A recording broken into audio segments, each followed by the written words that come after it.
Hello everyone.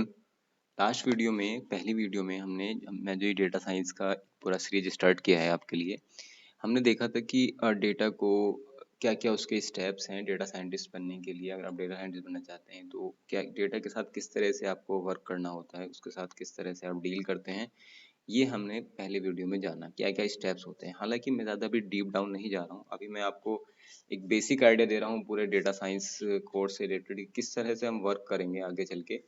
हम जब project करेंगे तो हम देखेंगे कि हम किस तरह से ये सारे स्टेप्स हम फॉलो करते हैं। ठीक है, तो लास्ट जो हमारा लेक्चर था उसमें मैंने आपको बताया था किस तरह से ये डेटा का पूरा एक लाइफ साइकिल है, किस किस तरह से वर्क करते हैं। ठीक है, उसमें जो फर्स्ट पॉइंट था वो था डेटा को एक्वायर करना, एक्विजिशन ऑफ डेटा। ठीक है, तो इस एक्विजिशन ऑफ डेटा को पहले हम समझते हैं कि ये क्या है।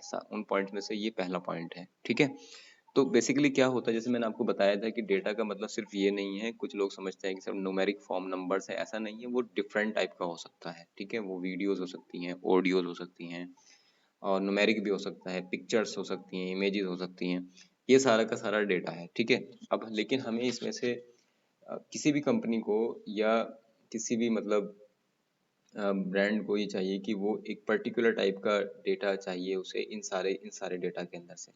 ठीक है, डिफरेंट टाइप के डेटाज हैं हमारे पास। तो डेटा जो है हमारा वो डिफरेंट सोर्सेज से आ सकता है, जैसे मैंने आपको बताया था। ठीक है ना, तो वो हमारा कुछ समझ सकते हैं पीडीएफ फॉर्मेट में हो सकता है, एक्सेल फॉर्म में हो सकता है, ऑडियो वीडियो डिफरेंट टाइप का हो सकता है। ठीक है, तो इतना सारे डेटा को हमें कहीं ना कहीं तो रखना पड़ेगा उठा करके। ठीक है, बाद में हम उसको उसमें से जो हमें चाहिए, जो हमारा टारगेट डेटा है, उसको बाद में फैच करेंगे उससे उस सारे डेटा में से। तो पहले सबसे पहले हम यहाँ लिख सकते हैं कि डेटा जो है हमारे पास वो डिफरेंट सोर्सेज से आता है। मतलब डेटा जो है वो हमारे पास मल्टीपल सोर्सेज से आता है, इसको हम ऐसे लिख सकते हैं, डेटा फ्रॉम, यहाँ लिख देते हैं मल्टीपल सोर्सेज।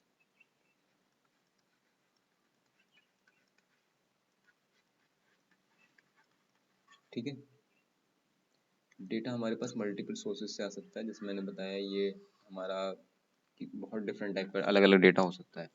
ठीक है, तो ये डेटा हमने सबसे पहले ले लिया वहां से। अब इस डेटा को हमें रखना है, जहाँ हम इसको डेटा को रखते हैं, जिस डेटा को स्टोर करते हैं, उसको हम बोलते हैं data warehouse. Data warehouse बोलते हैं डेटा स्टोर जहाँ पर होगा सारा का सारा हमारा, इस जगह को बोलते हैं, ये है डेटा वेयर हाउस हमारा। ठीक है, ये डेटा वेयर हाउस कहलाता है, इसके अंदर सारा डेटा रखा हुआ है।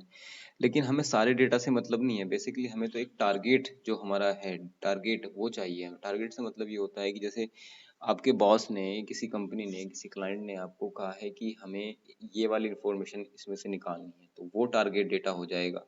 तो सारे डेटा के अंदर से जो टारगेट डेटा है उसको हमें वहां से फैच करना है, निकालना है। ठीक है, निकालने की कैसे निकालेंगे, ये एक बड़ी प्रॉब्लम है। इसी को वो यूजफुल डेटा इसमें से निकालना कहलाता है डेटा प्री प्रोसेसिंग। उसकी प्रोसेसिंग करना पहले डेटा की, जो भी हमें असाइन किया गया है। और ये एक टाइम टेकिंग टास्क है, मतलब ये मानिए कि डेटा प्री प्रोसेसिंग में काफी टाइम लग जाता है डेटा साइंटिस्ट को या डेटा एनालिस्ट को, क्योंकि बेसिकली क्या है, उसके बाद उसको क्लीन करना है, मतलब क्लीन करना है डेटा को कि, क्योंकि जैसे मतलब कि हमें, जैसे कि आप ये समझ लें एक सिंपल सी, जैसे हम माइन करते हैं डेटा को, डेटा माइनिंग भी वही कहलाता है बेसिकली। जैसे कि मान लिया हमें गोल्ड को माइन करना है, लेकिन जब गोल्ड को माइन करते हैं ना लोग, तो उसमें डिफरेंट टाइप के जो कह सकते हैं हम, जो नहीं चाहिए मिट्टी है, डिफरेंट टाइप के पत्थर्स हैं और कोयला और क्या क्या उसके साथ में जो चीजें हैं वो आ जाती हैं, लेकिन वो तो सब नहीं चाहिए ना। लेकिन जिस टाइम हम माइन करते हैं तो वो सारी चीजें निकाल लेते हैं, उसको निकाल के एक जगह रख लेते हैं, जहाँ रख लेते हैं वो डेटा वेयर हाउस कहलाएगा। इस फॉर्म में, अगर हम टेक्निकल फॉर्म में बात करें, जहाँ पर हम वो सारा जो भी रॉ मटेरियल हमने निकाला है, उसके बाद उसको साफ करना होता है, उसकी प्री प्रोसेसिंग करके उसमें से फाइनली हमें गोल्ड ही निकालना है। ठीक है, या दूसरी कोई भी एक जो हमारे पास धातुज हैं उनको निकालना होता है, जो भी मेटल्स हैं उनको निकालना होता है। ठीक है, तो उसी तरह से सेम, जब सबसे पहले हमारे पास डेटा प्रोवाइड किया गया है तो वो एज ए रॉ मटेरियल ही है हमारे पास। ठीक है, उसमें हमें बहुत सारी ऐसी चीजें हैं जो हमें नहीं चाहिए। ठीक है, हमें टारगेट डेटा उसमें से मतलब फाइंड आउट करना है, फैच करना है। तो ये प्रोसेस कहलाता है डेटा एक्वायर या डेटा एक्विजिशंस। ठीक है, इसके बाद डेटा एक्विजिशंस के बाद हम बात कर सकते हैं डेटा प्री प्रोसेसिंग के बारे में। तो आई होप ये आपको स्टेप बाय स्टेप समझ में आ रहा होगा कि सबसे पहले हमने ये किया, फिर हमने उसको डेटा वेयर हाउस में रख दिया उठा करके, और फिर इसमें से हमें जो टारगेट डेटा है उसी को निकालना है। ठीक है, जैसे कि मैं एग्जाम्पल अगर समझाऊँ आपको इसको लेकर, जैसे मान लिया आपको किसी कंपनी के बॉस ने, आपके बॉस ने आपको एक फाइल दे दी है, एक्सेल शीट दे दी है, एक्सेल फाइल दी है, उसके अंदर मान लें कि आप बहुत सारा मतलब 10,000 रोज हैं या 20,000 रोज एंड कॉलम्स हैं, ठीक है। उसमें एम्प्लॉयज के नेम हैं और उनकी सैलरीज हैं, एज हैं, ये सब चीज़ें हैं, ठीक है। और इसके अलावा और भी बहुत सारा डेटा जो नहीं चाहिए, इररिलेवेंट डेटा भी उसके अंदर है, ठीक है। तो मशीन लर्निंग एल्गोरिथम लगाने से पहले हमें डेटा को प्री प्रोसेस करना होगा, क्योंकि अगर हमने उसके अंदर ऐसे हमारे जो नहीं चाहिए इस तरह का डेटा उसके अंदर मौजूद है उस फाइल में, ठीक है, ठीक है। तो उससे प्रॉब्लम ये आएगी कि जो हमारा ML एल्गोरिथम लगाने के बाद रिजल्ट आएगा वो फॉल्स रिजल्ट आएगा, मतलब जो हमें चाहिए वो एक्यूरेसी नहीं आ पाएगी उसके अंदर। तो data pre processing very very important, एक मतलब कह सकते हैं आप इसका एक पार्ट है। तो मैं यहाँ पर लिख सकता हूँ data pre processing, data pre processing,